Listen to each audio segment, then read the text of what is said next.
What is up, everybody? My name is Flame078, the normal gamer, here with Palworld with the latest update, Feybreak. I'm going to cover everything that's going on, all the changes. That way you can figure out if you want to jump back in or actually give this game a shot. Because like I've said in my coverage throughout the year, if you have Game Pass and you're on Xbox, there is absolutely no reason you should not be playing this game, or at least giving it a shot. So, without further ado, let's jump into the changes that they did.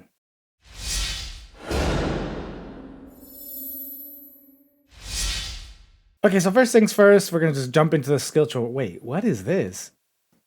Did they rename the PAL deck to Palpedia? That's hilarious. Why? That seemed unnecessary. It's not related to the Nintendo lawsuit, is it? Because that would be dumb. Interesting. Okay. Sorry, I got distracted right there. So it looks like we got a couple new pals. I did a little bit of exploring prior. I saw this punk out here, and then a lot of variants for sure. But the original count was 126. We got to 140, so like 14 new pals. And I'm assuming also this doesn't include any of the variants, as you guys can tell. Those don't actually show up on the list, like Phalaris Aqua, right? Which, by the way, I think was going to be dope. I think this might be my new water pal to replace Germantine, which is really cool. But anyways, getting distracted. So you guys can see we got a new pals that all exist on an island that I'll cover in a second. Let's go to the technology tree, and then we can see you get an extra 5 levels. The level cap has increased to level 60, so grind away. And you can see we got a new sphere with the new resources. We got some new communal kind of production builds now, so like a furnace where multiple pals can do it. So instead of building like multiple furnaces, so you can have multiple pals doing it, you can have like 1 or 2 of these and you'll have a cluster. I imagine it's going to be 3 to 4. Obviously, I haven't built it yet. This is related to the new ore that exists. You get a new bow, basically a lightsaber, healing pods. So overall, if you've been max level for a while in Palworld, you're gonna have a good time because you have a lot of stuff to work for. For me, what's gonna be exciting is the large scale electric egg incubator, which allows you, I believe what they said in the patch notes, up to 10 eggs at a time, which is awesome because if you guys haven't noticed, I'm doing a lot of breeding right now. So that will come in clutch very handily. But let's go to the beginning. Let's see if you're starting from the beginning. Let's see what they added to just see what is going to change if you're starting from the bottom. Not too much, to be honest. Everything looks kind of the same. Oh, you get a ladder now, which is kind of cool. So instead of building like stairs, you can just go vertically up. So it allows you more flexibility in how you base your stuff. So the new thing here is modules for your spheres that changes how you can capture your pals, which is kind of cool, kind of a different way to tackle certain situations for sure. So I think I like that. I keep going. Earlier on, you get access to a way to generate power, manual power. But what's cool is this human generator will allow you to also level up the pal as well. So something really nice. Scrolling down, pal expedition. This is something new too. Really cool. Excited for this. Basically, you send your pals and they'll go to dungeons, get items. One of the new items I think can be only found in the expeditions, so your pals have to get them. So I haven't built it yet. That's why I'm grinding out Anubises right now in order for me to build this so I can see what's going on. But that's kind of the basic premise there, which is really cool. Allow your pals to do more. Tombstones, which is kind of convenient for hardcore mode, which I'll talk about in a bit.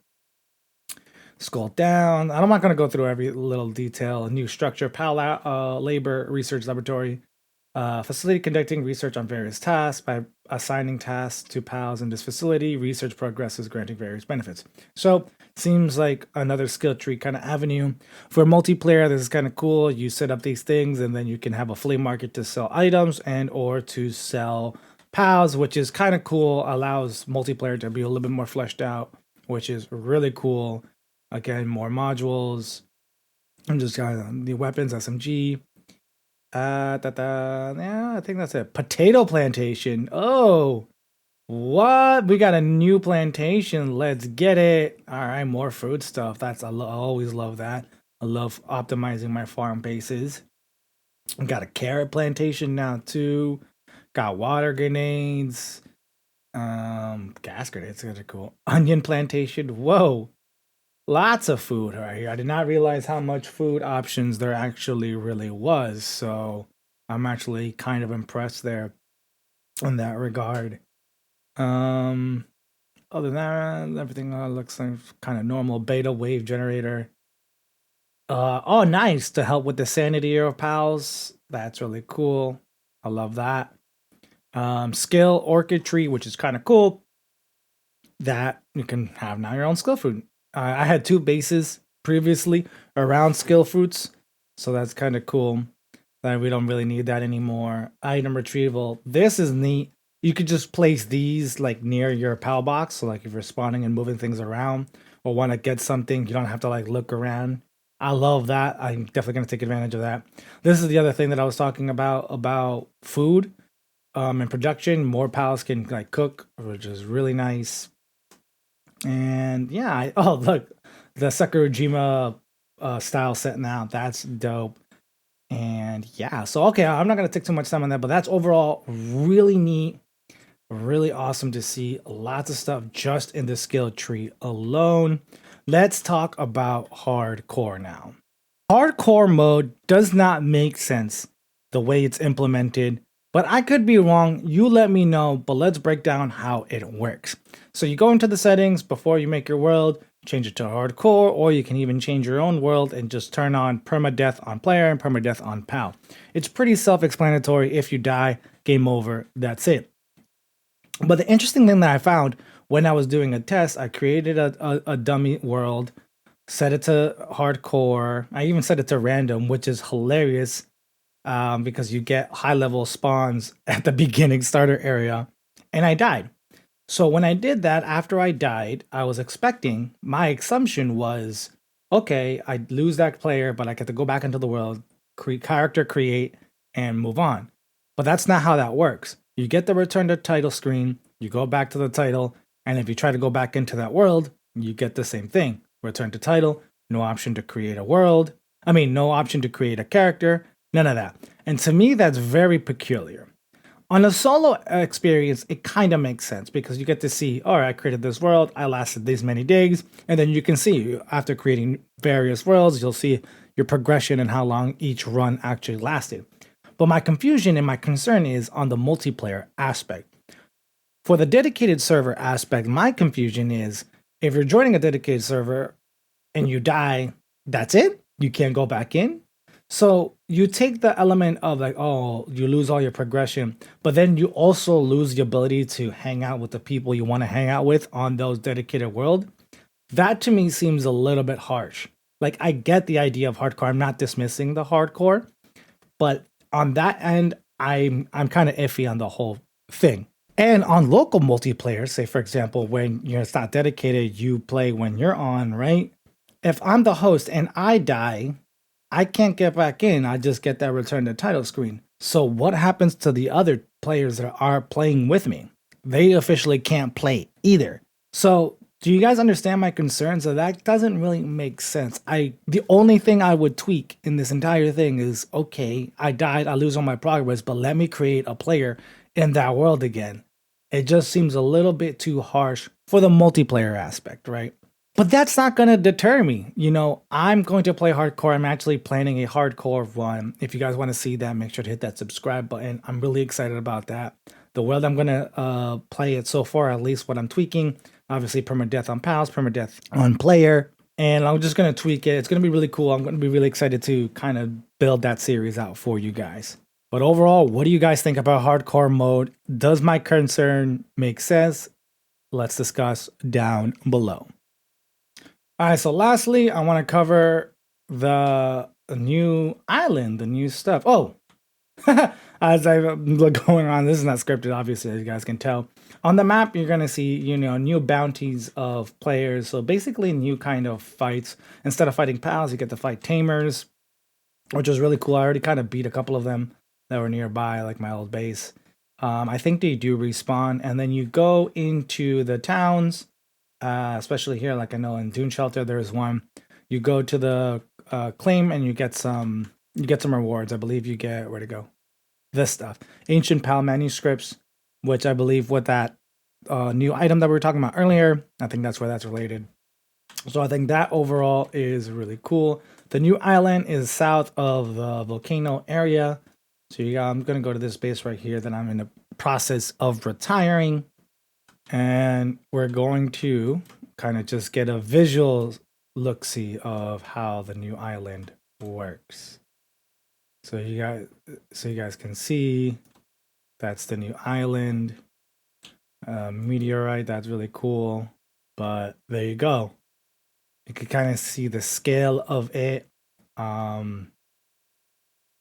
We could fly towards it. I already unlocked it, but you guys can see, so we can kind of get a better idea.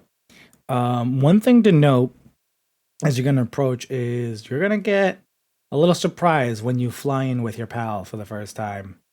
So you're gonna be pretty excited about that. All right, so we made it. We get in here. So you get this. You gotta dismount. Sadly, that's how that works. You get in and you get greeted with like, "Oh, you cannot fly."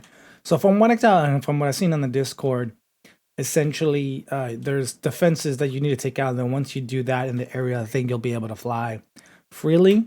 I'm just going to get this lift command energy. They increased the capture thing too, so I think this is worth capturing again. So this is the guy.